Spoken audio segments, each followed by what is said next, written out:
Hello welcome back to my channel. അപ്പോൾ ഇന്നൊരു sweet ആയിട്ടുള്ള ക്രീമി പുഡിങ്ങാണ് ഉണ്ടാക്കി കാണിക്കാൻ പോകുന്നത്. അപ്പോൾ ഇതിന് പ്രത്യേകിച്ച് പേരൊന്നുമില്ല, വേണമെങ്കിൽ സ്നോ പുഡിംഗ് എന്നോ ക്രീമി പുഡിംഗ് എന്നൊക്കെ വേണമെങ്കിൽ പറയാം. ഞാനിതിനെ ക്രീമി പുഡിംഗ് എന്നാണ് പറയുന്നത്. അപ്പോൾ ഇതെങ്ങനെയാണ് ഉണ്ടാക്കുന്നതെന്നും അതിനുവേണ്ട ഇൻഗ്രീഡിയൻസ് എന്തൊക്കെയാണെന്നൊക്കെ നമുക്ക് നോക്കാം. അപ്പോൾ ആദ്യം തന്നെ 240 ml കപ്പിൽ പൊടിക്കാത്ത പഞ്ചസാര എടുത്തിട്ടുണ്ട്. അത് 3/4 കപ്പാണ് എടുത്തിരിക്കുന്നത്. ഇത് നമുക്ക് നല്ലപോലെ ഒന്ന് മെൽറ്റ് ചെയ്തെടുക്കണം. ചിലർ കുറച്ച് വെള്ളമൊക്കെ ഒഴിച്ചിട്ട് ഇത് മെൽറ്റ് ചെയ്തെടുക്കാറുണ്ട്. പക്ഷെ ഞാൻ എപ്പോഴും മെൽറ്റ് ചെയ്തെടുക്കുന്നത് വെള്ളമൊന്നും ഒഴിക്കാതെ ഇങ്ങനെ ഡയറക്റ്റായിട്ട് പഞ്ചസാര മാത്രം ഇട്ട് തന്നെയാണ് മെൽറ്റ് ചെയ്തെടുക്കുന്നത്. ഇനിയിപ്പോൾ 2 മുട്ട ഞാൻ എടുത്തിട്ടുണ്ട്. മഞ്ഞ സെപ്പറേറ്റും വെള്ള സെപ്പറേറ്റും ഒക്കെയാണ് എടുത്തിട്ടുള്ളത്.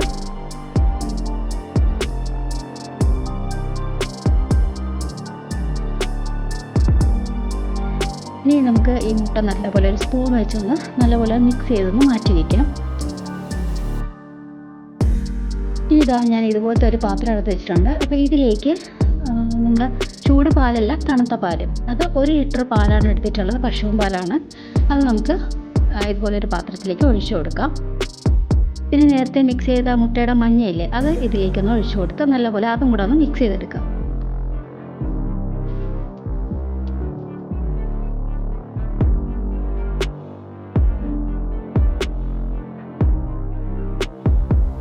ഇനിയിപ്പോൾ നമ്മൾ നേരത്തെ മെൽറ്റ് ചെയ്ത് വെച്ചിരിക്കുന്ന പഞ്ചസാരയില്ലേ, അതിലേക്ക് നമ്മളിപ്പോൾ മിക്സ് ചെയ്ത പാലും മുട്ടയായിട്ടുള്ള ആ ഒരു മിക്സ് ഇതിലേക്ക് ഒഴിച്ച് നമ്മുടെ ആ പഞ്ചസാര മെൽറ്റ് ചെയ്ത് അത് നല്ലപോലെ ഒന്ന് നമ്മുടെ പാലിലേക്ക് അലിഞ്ഞു വരണം. അതുവരെ കൈയെടുക്കാതെ ഇളക്കിക്കൊണ്ടിരിക്കണം. പാല് നമ്മൾ ഒഴിക്കുമ്പോൾ തന്നെ ഇത് അലിഞ്ഞു വരുന്ന സമയത്ത് പഞ്ചസാര നല്ല കട്ടിയായിട്ട് വരും. അപ്പോൾ അതുകൊണ്ട് അത് കാണുമ്പോൾ പേടിക്കാനും വേണ്ട. അത് നമ്മുടെ കുറേ ലോ ഫ്ലെയിമിൽ തന്നെ ഇട്ട് ഇളക്കിക്കൊണ്ടിരിക്കുമ്പോൾ തന്നെ പാലിലോട്ട് അലിഞ്ഞു വന്നോളും. ഇനിയിപ്പോൾ ഞാനൊരു ബൗളിലേക്ക് 2 ടീസ്പൂൺ കോൺഫ്ലോർ എടുത്തിട്ടുണ്ട്. ഇനി നമ്മൾ കോൺഫ്ലോർ എടുത്ത അതേ അളവിൽ തന്നെ പാലും ഒഴിക്കുക. 2 ടീസ്പൂൺ ചൂട് പാലല്ല, തണുത്ത പാൽ തന്നെ എടുത്ത് നല്ലപോലെ ഒന്ന് ആ കട്ടയൊക്കെ മാറുന്ന വരെ ഒന്ന് മിക്സ് ചെയ്തെടുക്കുക.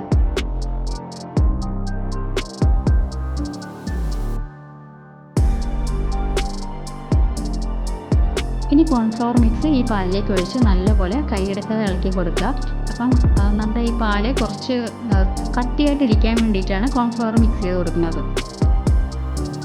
അപ്പോൾ പാലിൻ്റെ ഈ മിക്സ് ഒന്ന് കട്ടിയായിട്ട് വരട്ടെ, കുറച്ചൊന്ന് കുറുകി വരണം.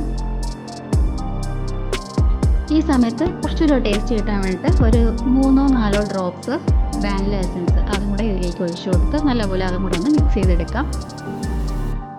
ഇപ്പോൾ പാൽ നല്ലപോലെ കട്ടിയായി വന്നിട്ടുണ്ട്, കുറച്ച് കുറുകിയും വന്നിട്ടുണ്ട്. ഇനി ഇത് നമുക്ക് ഒരു പാത്രത്തിലേക്ക് ഒഴിച്ചു കൊടുക്കാം. അപ്പം ഞാൻ ഇങ്ങനത്തെ ഒരു പാത്രത്തിലാണ് എടുത്തിരിക്കുന്നത്. അപ്പോൾ ഇതിലേക്ക് കുറച്ച് ബട്ടർ ഒഴിച്ചതിന് ശേഷമാണ് നമ്മുടെ ഈ പാലിൻ്റെ മിക്സ് ഇതിലേക്ക് ഒഴിച്ചു കൊടുത്തിട്ടുള്ളത്. അപ്പോൾ നിങ്ങൾക്ക് വേണമെങ്കിൽ ഇതൊരു ഗ്ലാസ്സിൽ ബൗളിലൊക്കെ വെച്ച് കൊടുക്കാവുന്നതാണ്. അപ്പോൾ നല്ലപോലെ തണുത്തതിന് ശേഷം മാത്രം അടച്ച് ഫ്രിഡ്ജിലോട്ട് വെച്ച് കൊടുക്കുക.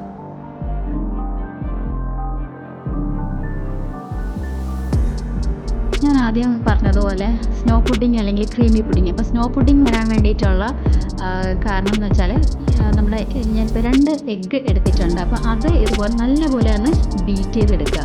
അപ്പം ഇത് അതിൻ്റെ മുകളിലേക്ക് നമ്മുടെ പുഡിംഗ് സെറ്റായതിനു ശേഷം അതിൻ്റെ മുകളിലേക്ക് ഒഴിക്കുമ്പോഴാണ് അതിന് സ്നോ പുഡിംഗ് എന്നൊരു പേര് വരുന്നത്. അപ്പോൾ അതിനായിട്ട് ഞാൻ 2 മുട്ടയുടെ വെള്ള നല്ലപോലെ ബീറ്റ് ചെയ്തെടുത്തിട്ടുണ്ട്. ഇതിലേക്ക് ഒരു 1/2 കപ്പ് പഞ്ചസാര പൊടിച്ചത് അത് ഇതിലേക്ക് കുറച്ചായിട്ടാണ് ഇട്ട് ബീറ്റ് ചെയ്തെടുക്കാൻ വേണ്ടിയിട്ട്. അപ്പോൾ സ്നോ പുഡിംഗ് എന്നുള്ളൊരു പേര് വരാനായിട്ട് നമുക്ക് ഇങ്ങനെ എഗ് വൈറ്റ് ബീറ്റ് ചെയ്ത് ഇങ്ങനെ ചെയ്താൽ മതി. പക്ഷെ നമ്മൾ ക്രീമി പുഡിംഗ് എന്ന് പറയുമ്പോഴത്തേക്കും നമ്മളതിൽ ചൈന ഗ്രാസോ ജെലറ്റിനോ ഒന്നും ചേർക്കുന്നില്ല. അപ്പോൾ അത് ക്രീമി ആയിട്ട് തന്നെ ഇരിക്കും. ഇപ്പോൾ ഞാൻ ഇതിലേക്ക് നമ്മൾ സ്നോ പുഡിങ്ങിനായിട്ട് നമ്മൾ സ്നോയ്ക്ക് കുറച്ച് ടേസ്റ്റ് കൂടെ വരാൻ വേണ്ടിയിട്ട് ഇതിലേക്ക് ഒരു 2-3 ഡ്രോപ്സ് വാനില എസൻസ് കൂടെ ചേർത്തിട്ടുണ്ട്.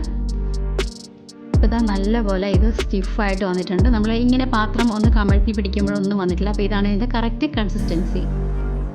ഇതാ നമ്മുടെ പുഡിങ് നല്ല തണുത്ത് നല്ല സെറ്റായി എന്നും പറയാൻ പറ്റില്ല. കാരണം ഇത് ക്രീമി പുഡിങ് അല്ലേ. ചൈന ഗ്രാസും ജെലറ്റിനൊക്കെ ചേർക്കുമ്പോഴാണല്ലോ നമ്മുടെ പുഡിങ് സെറ്റായിട്ടൊക്കെ വരുന്നത്. അപ്പോൾ ഇത് ക്രീമി ആയിട്ടിരിക്കും, പക്ഷെ നല്ല നമ്മൾ കുറച്ചുകൂടെ ഒന്ന് കട്ടിയായിട്ട് തന്നെ ഇരിക്കുന്നുണ്ടാവും. ഇനി നമ്മൾ നേരത്തെ ബീറ്റ് ചെയ്ത് വെച്ച എഗ് വൈറ്റില്ല, അത് ഇതിൻ്റെ മുകളിലേക്ക് ഇട്ട് കൊടുക്കാം.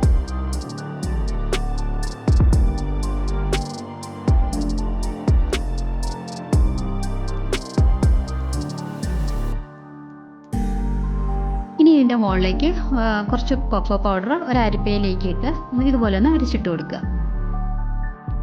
അപ്പോൾ കൊക്കോ പൗഡർ കുറച്ച് ഭംഗിക്കും പിന്നെ നമ്മുടെ പുഡിങ്ങും ഈ എഗ് വൈറ്റും കൊക്കോ പൗഡറും എല്ലാം കൂടെ ഒരുമിച്ച് കഴിക്കുമ്പോൾ അത് പ്രത്യേക ടേസ്റ്റാണ്. പിന്നെ ഇതിൻ്റെ മുകളിലേക്ക് കുറച്ച് സ്പ്രിങ്കിൾസ് ഇട്ട് കൊടുക്കുന്നുണ്ട്. അപ്പം സ്പ്രിങ്കിൾസൊക്കെ ഓപ്ഷണലാണ്, നിങ്ങൾക്ക് വേണമെങ്കിൽ മാത്രം ഇട്ട് കൊടുത്താൽ മതി. ഞാൻ വെറുതെ ഇതിന് ഭംഗിക്ക് ഇട്ട് കൊടുക്കുന്നേ ഉള്ളൂ, വീഡിയോയ്ക്ക് വേണ്ടിയിട്ട് ഇട്ട് കൊടുക്കുന്നേ ഉള്ളൂ. അങ്ങനെ ഇതാ നമ്മുടെ ക്രീമി സ്നോ പുഡിങ് റെഡി ആയിട്ടുണ്ട്. അപ്പോൾ ഞാൻ ആദ്യമേ പറഞ്ഞു ഇത് ക്രീമി ആയിട്ടിരിക്കുന്നതാണ്, ഭയങ്കര സെറ്റാവുന്ന ഒരു ടൈപ്പ് പുഡിങ് അല്ല. അപ്പോൾ ചിലർ ഇത് സ്കിപ്പ് ചെയ്ത് നോക്കുമ്പോൾ ഇതെന്താണ് ഇങ്ങനെ ക്രീമി ആയിട്ടിരിക്കുന്നതെന്ന്. അപ്പോൾ ഇത് ആദ്യം ഒന്ന് സ്കിപ്പ് ചെയ്ത് കാണണമെങ്കിൽ മാത്രമേ നമ്മുടെ ഈ പുഡിങ് എന്താണെന്നുള്ളത് മനസ്സിലാവുള്ളൂ. നമ്മൾ ഈ പുഡിങ് കഴിക്കുമ്പോൾ നമ്മുടെ ആ ക്രീമി പുഡിങ്ങും ആ സ്നോ, അതായത് ആ എഗ് വൈറ്റ് ഇല്ലേ, അതും കൂടെ ചേർത്ത് ഒരുമിച്ച് വേണം കഴിക്കാൻ. എന്നാലാണ് ആ ടേസ്റ്റ് കൂടുതൽ വരുന്നത്. നമുക്ക് ആ ഒരു കറക്റ്റ് ആ പുഡിങ്ങിൻ്റെ ഒരു ടേസ്റ്റ് വരണമെങ്കിൽ ഇത് രണ്ടും കൂടെ ഒരുമിച്ച് കഴിക്കണം. അപ്പോൾ എൻ്റെ വീഡിയോ ഇഷ്ടമായിട്ടുണ്ടെങ്കിൽ ലൈക്ക് ചെയ്യാനും സപ്പോർട്ട് ചെയ്യാനും മറക്കരുത്. താങ്ക്